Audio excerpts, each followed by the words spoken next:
तो उनके पाकिस्तान के 2 सैनिक आए आकर के हमारे जवानों के शरीर के अंदर गोलियां दागने लगे। तो मैं बेहोश था, लेकिन इतना बेहोश नहीं था कि उनको सुन ना सकूं या देख ना सकूं। तो जो मेरे सामने वाले साथी को जो सीने में आकर 4-4, 5-5 जो राउंड के ब्रस्ट मारे, डेड बॉडी ऐसे उछलती थी ऊपर की तरफ, सामने वाले को मारा, बगल वाले को मारा, मैं भी इस तरह से ऐसे पड़ा हुआ था। उसने फर्स्ट में यहाँ पर ब्रस्ट मारा, फिर मेरे पैर में 2 जगह पे मारा। उसको मैं देख रहा हूँ कि धुआं निकल रहा है, लेकिन उस गोली की पीड़ा को चुपचाप पड़ा सहता रहा और उनको यकीन हो गया कि इनमें से कोई जिंदा नहीं। फिर बहुत गालियां दी, बूट की ठोकरें मारी। फिर काफी देर के बाद में उनका जो कमांडर था उसने बोला कि इनके वेपन उठा लो, और नीचे जो हिंदुस्तान का पोस्ट है उसके ऊपर दूसरे जो उनके साथी थे उनको सूचना दिया, उसके ऊपर हमला कर दो। फिर ये आवाज भी सुनी तो मुझे लगा कि यार आज तो मेरी पूरी टीम खत्म हो जाएगी। तब ऊपर वाले से एक ही प्रार्थना करी कि मुझे इतने जिंदा रख दे कि मैं अपने साथियों तक सूचना दे सकूं और उनको बचा सकूं। और ये सत्य है कि अगर निस्वार्थ भाव और सच्ची श्रद्धा से उस परम पिता परमेश्वर को याद करते हो तो शक्ति जरूर साथ देती है।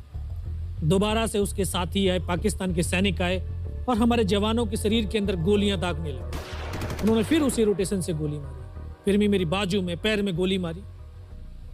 और तब तक एक विश्वास भी मैंने पैदा कर लिया था कि अगर इसने सर और सीने में गोली नहीं मारी, चाहे मेरा हाथ पैर दोनों ही काट करके ले जाए, मैं उफ तक नहीं करूंगा और मैं जिंदा रहूंगा। मैं उस विश्वास की बदौलत आज आपके सम्मुख भी बैठा हूं। उसने आकर के दोबारा से गोली मारी, पर जब एक कदम आगे गया तो उसने राइफल मेरी सीने की तरफ तानी। तब मुझे लगा यार अब नहीं बचूंगा।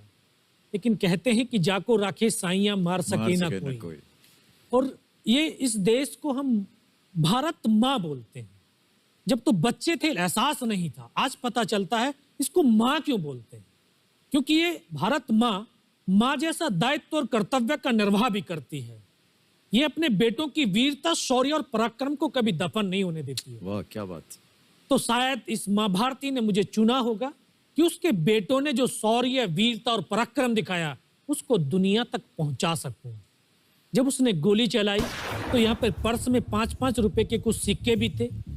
जब गोली जाकर के सिक्कों पे टकराई तो मुझे भी आभास हुआ कि तो मर गया हूं। पाकिस्तान का दूसरा सैनिक आया, उसने आकर के मेरा AK-47 उठाया और वापस मुड़ा तो उसका पैर मेरे पैर से टकराया होगा। तब मुझे लगा कि यार मैं तो जिंदा हूं। तब मेरे पास एक हैंड ग्रेनेड था, मैंने उसको पिन निकाली और उसके ऊपर ऐसे फेंका तो कोट के अंदर हुड लगे हुए, हुड के अंदर वो गिरा जी। उसने तुरंत पीछे की तरफ मुड़ के देखा, पीछे तो कोई मूवमेंट था नहीं। तो जब तक वो ग्रेनेड को निकाल पाता, ग्रेनेड फट गया। यहाँ से उसका पूरा सर उड़ा और वो हमारे ऊपर आकर के गिरा। जो पाकिस्तान के दूसरे सैनिक थे उनमें खलबली मची कि इनमें से कोई जिंदा है। कुछ बोले जिंदा नहीं, नीचे से रिइंफोर्समेंट आ गई। तो उनमें खलबली मची। मेरा पास वही एक मौका था, मैंने दोनों हाथों से उसकी राइफल को उठाने की कोशिश करी, ये हाथ हिला नहीं। एक हाथ से राइफल उठाई, वहां से ब्रस्ट फायरिंग किया, 4-5 पाकिस्तानी सैनिकों को मौत की नींद सुला दी। फिर बाएं हाथ से पलटा खाया, दूसरे पत्थर से 3-4 जगह से फायरिंग किया। तो जो उनका मोमेंटम था, जो हौसले थे, परस्त हो चुके थे, वो भाग खड़े।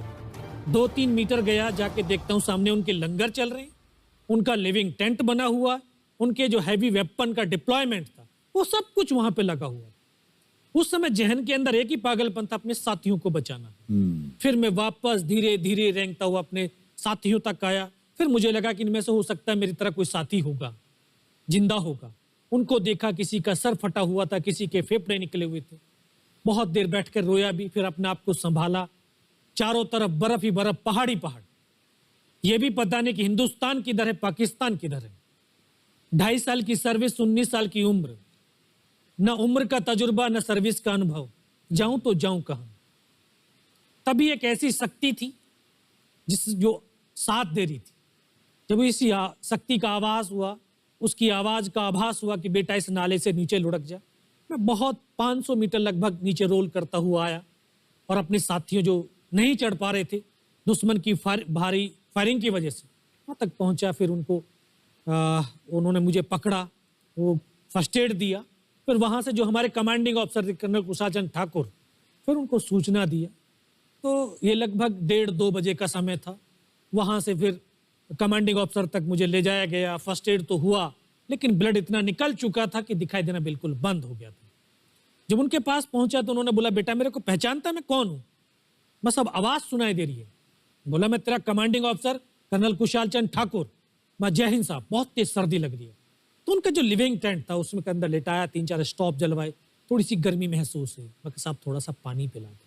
बोला, ठीक है पानी पिलाते हैं। तभी डॉक्टर साहब आए गए, उन्होंने ग्लूकोज की बोतल पिलाई, थोड़ी सी एनर्जी महसूस हुई। उन्होंने बोला, बेटा कुछ बता सकता है? मैं कहा, सब बता सकते हैं। तो उनको बताया कि सर ऊपर ये घटनाक्रम हुआ है और ये वहाँ की इंफॉर्मेशन है। तो लास्ट में उन्होंने बोला कि बेटा जवान की रिक्वायरमेंट क्या है? मैं कहा, साहब जवान की रिक्वायरमेंट एम्यूनिशन और फील्ड पट्टी की है। बोला, खाने के लिए नहीं चाहिए? सर भूख नहीं लगती। बस इतना कहते कहते तभी डॉक्टर ने कौन सा इंजेक्शन लगाया, फिर मुझे पता नहीं कहाँ पर हूँ।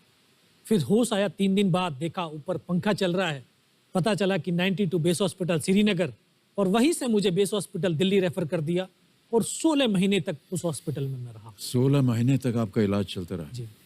और वहीं पर हॉस्पिटल में ही मुझे पता चला कि 15 अगस्त 1999 को जब ये परमवीर चक्र का जो अनाउंसमेंट हुआ, तो वो वहां पर ही मुझे पता चला। या सर।